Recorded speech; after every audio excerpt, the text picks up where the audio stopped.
Welcome friends, आप सभी का स्वागत है आपके अपने channel Umashankar Sahu US education पर। मैं हूं उमाशंकर साहू और आज हम बात करेंगे सामान्य विज्ञान विषय के अंतर्गत जो चुंबकत्व है और बल के बारे में आज हम पढ़ने वाले हैं। जो विभिन्न प्रतियोगी परीक्षाओं को बेस करके बनाया गया है, उसी पर आधारित जो प्रश्न शामिल किए गए हैं, वो जितने सारे प्रतियोगी परीक्षाएं जो होती है, कॉम्पिटिटिव एग्जाम जो होते हैं, उसी को बेस करके यहाँ पर ये जो क्वेश्चन है वो तैयार किया गया। तो चलिए, आप हमारे चैनल पर नए होंगे तो हमारे चैनल को फटाफट सब्सक्राइब कर लीजिएगा, बेल आइकन को भी प्रेस कर लीजिएगा ताकि आपको अपडेटेड नोटिफिकेशन मिलता रहे। आप हमारे Telegram channel and Facebook page पे आप आसानी से जुड़ सकते हैं ताकि आपको अपडेटेशन जो न्यूज है वो मिलता रहे। चलिए बात करें कि जो हमारा आज का जो टॉपिक है मैग्नेटिज्म, चुंबकत्व और बल, फोर्स के बारे में। तो चलिए बात कर लेते हैं मैग्नेटिज्म क्या होता है। चुंबक के किनारे के दोनों सिरों को चुंबक के ध्रुव कहते हैं। जैसे ये साउथ पोल हो गया, ये नॉर्थ पोल हो गया। स्वतंत्रता पूर्वक जैसे हम लटका देते हैं चुंबक को, तो जब ये ठहरता है, जब ये क्या हो जाता है, स्थिर हो जाता है, तो हमेशा किस दिशा पर, नॉर्थ साउथ जो है उत्तर दक्षिण दिशा में ही क्या होता है, ठहरता है। चलिए आगे बात करें, चुंबक के सजातीय ध्रुव क्या होते हैं, एक दूसरे को प्रतिकर्षित करते हैं। अगर नॉर्थ पोल को क्या किया जाए, पास में लाया जाए, तो ये क्या करते हैं, रेपल्सन कहते हैं या अब आगे हम बात करें विजातीय ध्रुव के बारे में। तो विजातीय ध्रुव में जैसे अट्रैक्शन होता है, तो यहाँ पर रेपल्सन होते हैं और यहाँ पर अट्रैक्शन होते हैं। तो जहां पर अट्रैक्शन होता है वहां पर क्या होते हैं, नॉर्थ और साउथ पोल होंगे। नॉर्थ और साउथ पोल होंगे तो वहां पर क्या होगा, अट्रैक्शन होगा। और जहां पर नॉर्थ पोल या साउथ पोल होगा तो वहां पर क्या होगा, रेपेल होंगे, रेपल्सन होंगे। विकर्षण या प्रतिकर्षण या उसको क्या करता है, वो दूर हटाता है।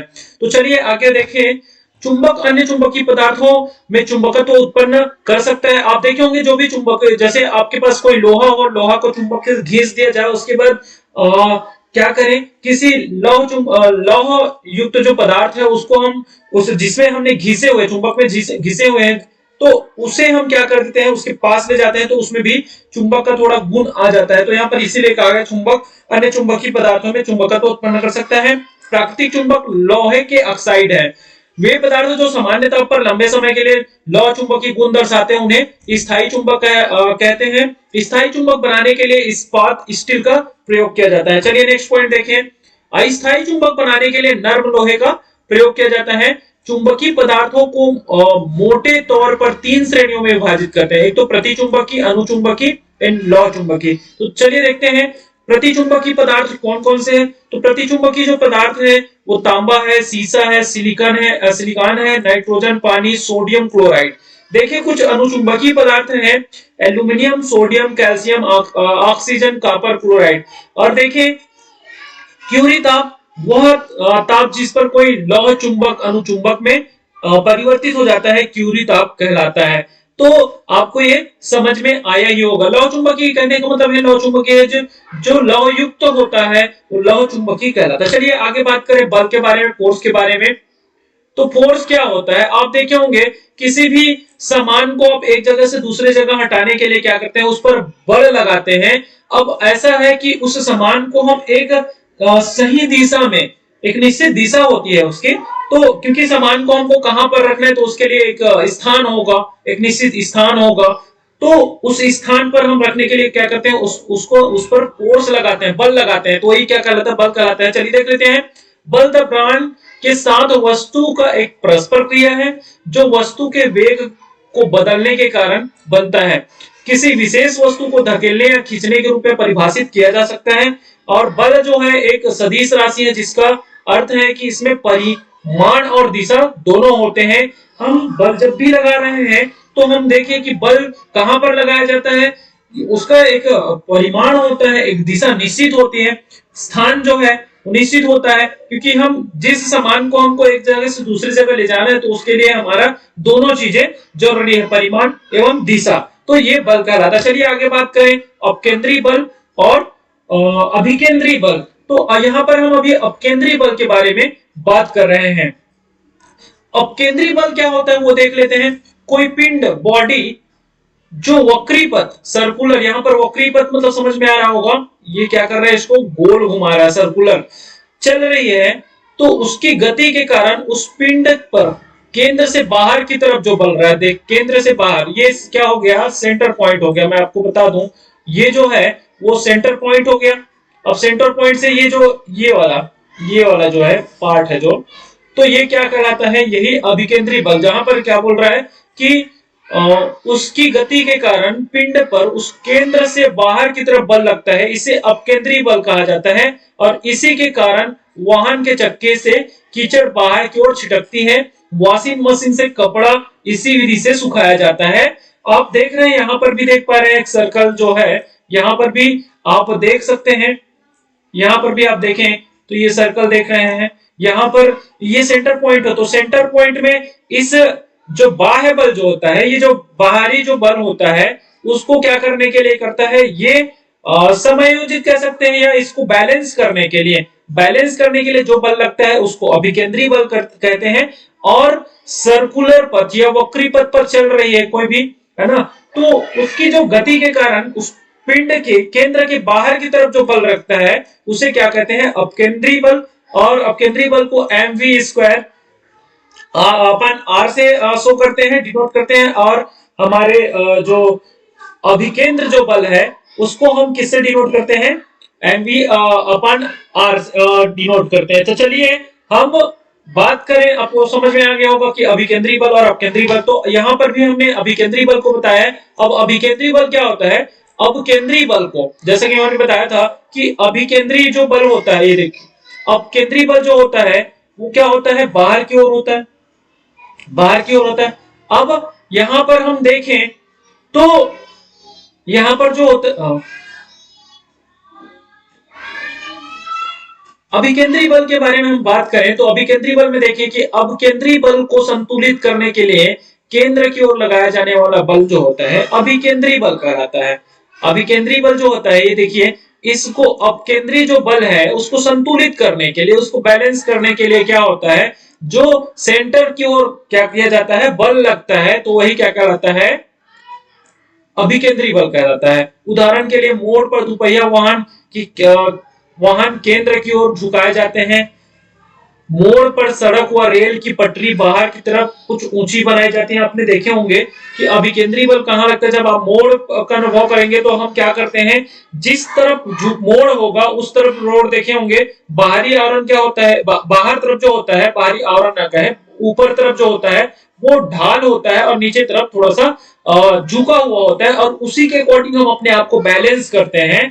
तो यहाँ पर आप देख पा रहे हैं क्या हो रहा है, यहाँ पर अभिकेंद्री बल लग रहे हैं, और आपने जो पहले देखे थे वहां पर क्या था, अपकेंद्री बल लग रहे थे। तो चलिए बात करते हैं उत्प्लवन बल क्या होता है। उत्प्लवन बल के लिए एक सिंपल सा एग्जांपल है कि आप यहाँ पर देख रहे हैं, नाव देख रहे हैं, जहाज देख रहे हैं, किसी द्रव द्वारा किसी वस्तु पर ऊपर की ओर लगाया गया बल, इसी कारण द्रव में डूबी वस्तुओं के भार में कमी प्रतीत होती है। जैसे भी आपने तालाब में देखे होंगे, तालाब में जब आप नहाने जाते हैं तो आप अपने आप को क्या हल्का महसूस करते हैं, आप अगर चाहे तो तालाब के पानी पे क्या हो जाते हैं, ऊपर आ जाते हैं। तो किसके कारण से होता है, उत्प्लवन बल के कारण से ही होता है। यहाँ पर भी थोड़ा सा हम देखें, उत्प्लवन बल वह बल जो वस्तु को पानी और द्रव में ऊपर की ओर धक्का देता है, जैसे यह नाव या तैराक को पानी की सतह पर रखता है। चलिए आगे बात करें प्रकृति के मूल बल के बारे में। तो बल के बारे में हम देखें, यहाँ पर गुरुत्वाकर्षण बल, वैद्युत चुंबकीय बल, प्रबल नाभिकीय बल और दुर्बल नाभिकीय बल। तो देख लेते हैं गुरुत्वाकर्षण बल के बारे में। तो आपने सभी ने सुना होगा, ग्रेविटी या ग्रेविटेशनल फोर्स के बारे में सभी जानते हैं। जैसा कि यहाँ पर मैंने जो पिक दिया है या इमेज आप देख रहे होंगे, ये इमेज काफी पहले हमने देखे थे अपने स्कूल के जो बुक हम देखते थे, तो न्यूटन का जहां पर या गति के नियम के बारे में जहां पर आता था, या न्यूटन के नियम के बारे में जहां पर आता था, तो ये चीजें आपने देखे ही होंगे। तो यहाँ पर प्रत्येक वस्तु जिसका द्रव्यमान है वह दूसरी वस्तु को आकर्षित करती है, यही गुरुत्वाकर्षण है। गुरुत्वाकर्षण का सिद्धांत न्यूटन ने दिया था। तो यहाँ पर प्रत्येक वस्तु जिसका द्रव्यमान है वह दूसरी वस्तु को क्या करता है, आकर्षित करता है, तो वो क्या कहलाता है, गुरुत्वाकर्षण कहलाता है। तो जैसे देखिएगा, ये सेब है, सेब का क्या है, द्रव्यमान है। अब सेब जो है यहाँ पर फला था, अब सेब जो है फला था, तो इसका द्रव्यमान है, जिसके कारण से क्या कर रही है, पृथ्वी इसको आकर्षित कर रही है। तो यहाँ पर क्या हो गया, ये गुरुत्वाकर्षण बल के कारण से ये जो सेब है वो क्या होता है, नीचे की ओर गिर जाता है। तो यहाँ पर देख पा रहे हैं M1 मॉस 1 है, ये M2 जो है ये मॉस 2 हो जाएगा। तो यहाँ पर F1 पहला इसके लिए बल हो जाएगा, F2 इसके लिए बल हो जाएगा। तो इस प्रकार से यहाँ पर बताया गया। चलिए बात करें गुरुत्वीय त्वरण के बारे में। तो गुरुत्वीय त्वरण क्या होता है? गुरुत्वाकर्षण के कारण स्वतंत्र रूप से गिर रही वस्तु के वेग वेलोसिटी में क्या होता है, परिवर्तन की दर को त्वरण कहते हैं। गुरुत्वाकर्षण के कारण स्वतंत्र रूप से गिर रही वस्तु के वेग में परिवर्तन की दर को त्वरण कहते हैं। और ऐसे इसे हम जी से डिनोट करते हैं। पृथ्वी में जो इसका मान है वो कितना है, 9 = 9.8 मीटर प्रति सेकेंड है। चंद्रमा में इसका जो मान है पृथ्वी की तुलना में 1/6 होता है। और विषुवत रेखा में इसका मान सबसे कम एवं ध्रुवों पर सर्वाधिक होता है। पृथ्वी में ऊंचाई या गहराई की ओर बढ़ने पर गुरुत्वीय त्वरण का मान भी कम कर ले पलायन वेग के बारे में। तो यह वह न्यूनतम वेग होता है जिसे फेंके जाने पर वह वस्तु खगोलीय पिंड की गुरुत्वीय आकर्षण सीमा से बाहर चली जाती है। गुरुत्वीय आकर्षण सीमा से क्या हो जाती है, बाहर चली जाती है। पृथ्वी में इसका मान जो है, जैसे ये क्या है, यहां से कुछ चीजें क्या होते हैं, फेंकी जाती है। तो ये इस तरफ इधर ना जाके क्या हो जाता है, इस सीमा से बाहर हो जाता है। तो ये क्या कहलाता है, पलायन वेग कहलाता है। तो चलिए आपको ये समझ में आया। देखिए विद्युत चुंबकीय बल के बारे में। तो विद्युत चुंबकीय बल एक ऐसा बल है जो आवेशित कणों के बीच लगता है। जब ये बल वस्तु पर लगाया जाता है तो इसमें दो पोल होते हैं, एक आकर्षण और एक प्रतिकर्षण के लिए। तो चलिए बात करें ये कहां पर हमको देखा जाता है। उदाहरण के लिए तो स्पीकर में हमको विद्युत चुंबकीय बल देखते हैं। माइक्रोफोन में ऐसे ही उपकरण होते हैं जो एक विद्युत चुंबक के साथ आते हैं, जो विद्युत संकेत को शब्द धनु में परिवर्तित करता है। इलेक्ट्रोमैग्नेट एक कॉइल की तरह होता है।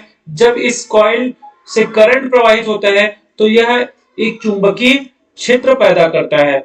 चलिए आगे बात करें हम नाभिकीय बल के बारे में। तो नाभिकीय बल जो है दो प्रकार के हैं, प्रबल नाभिकीय बल और एक दुर्बल नाभिकीय बल।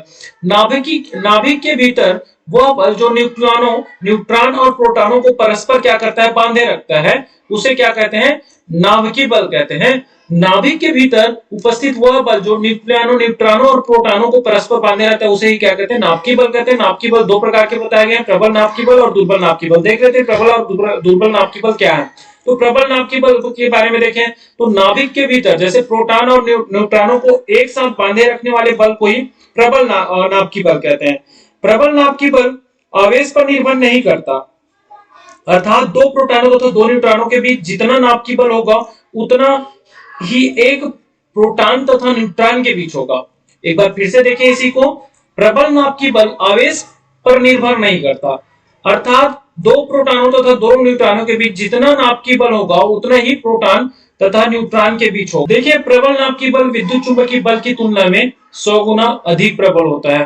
प्रबल नाभिकीय बल विद्युत चुंबकीय बल की तुलना में 100 गुना अधिक प्रबल होता है। दुर्बल नाभिकीय बल के बारे में बात करें तो दुर्बल नाभिकीय बल भी प्रबल नाभिकीय बल की भांति ही लघुपरास वाला बल होता है। दुर्बल नाभिकीय बल गुरुत्वाकर्षण बल से प्रबल होता है, जबकि विद्युत चुंबकीय तथा नाभिकीय बलों से कमजोर होता है। जैसे कि हमने देखे कि नाभिकीय बलों से क्षीण कमजोर होते हैं दुर्बल, मतलब नाभिकीय कौन से नाभिकीय बल से, प्रबल नाभिकीय बल से। अब नाभिकीय घटनाएं जैसे रेडियोएक्टिव नाभिक बीटा 6 में कार्य करने वाला बल दुर्बल नाभिकीय बल कहलाता है। तो ये वीडियो आपको कैसा लगा हमें कमेंट कर जरूर बताइएगा। ज्यादा से ज्यादा लाइक कर दीजिएगा, शेयर कर दीजिएगा।